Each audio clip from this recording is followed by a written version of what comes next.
As it has been said, 7 years ago to the day, my mom, Sherry Black, was brutally murdered. It's been way too long. We need to catch that person and put him away so that he can't hurt anybody else. In 2017, Sherry Black's murder remained unsolved. South Salt Lake Police released a sketch of a possible suspect, but the tips were dead ends. In 2010, Black was found murdered at her bookstore in South Salt Lake. The case was later transferred to a cold case detective with Unified Police.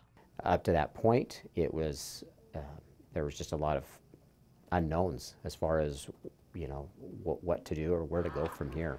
Pender re-interviewed family members and others. He went to the state crime lab for possible breakthroughs in DNA testing.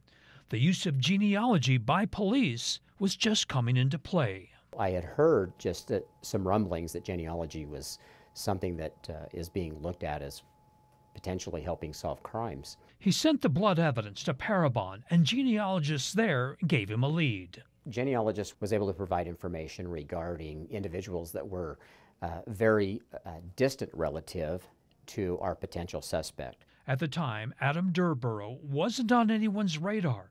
After his arrest, he told Pender he was following the case over the years. They had just gone through with some DNA testing,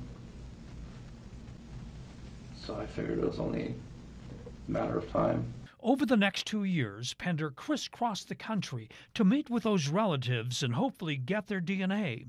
On the list was a family in Southern California. Pender met with a male who fathered a child who was now living in Salt Lake City. He was able to show me a photograph of her and her baby at the time. And the baby at the time probably was maybe 1 year old. Back in Utah, Pender couldn't find the child's name. He later learned that child was adopted and was about 19 years old now. We continued to look. We happened to come across this Adam Durborough's name and ultimately realized that he was adopted and that he was currently residing in Orem, Utah. Pender said Durborough had a minor criminal record, 2 shoplifting charges about the time Sherry Black was murdered. Durborough lived in the basement of a home in Orem. Police secretly got his DNA and sent it to the crime lab. Hours later, Pender's hard work paid off. At 2 o'clock in the morning, I received a text. It was a match. And that's when Durborough was arrested and brought in for questioning.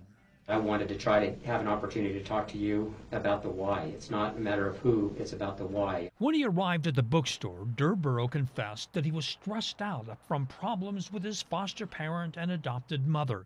He said Sherry Black was kind to him and was constantly checking on him. That's when he finally snapped. There was just a pair of scissors nearby,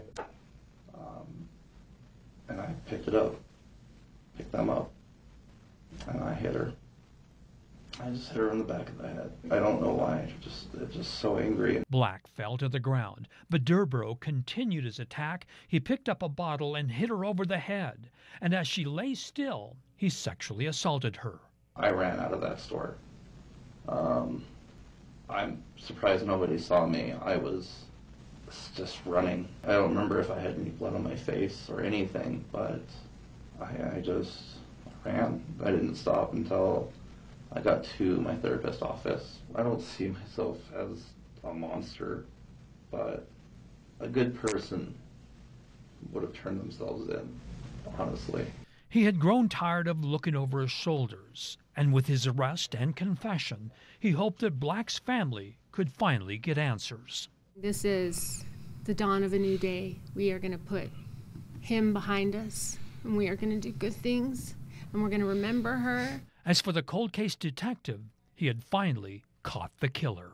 Very satisfied knowing that, the work and the due diligence in this case ultimately paid off, and hopefully get some answers for the family now.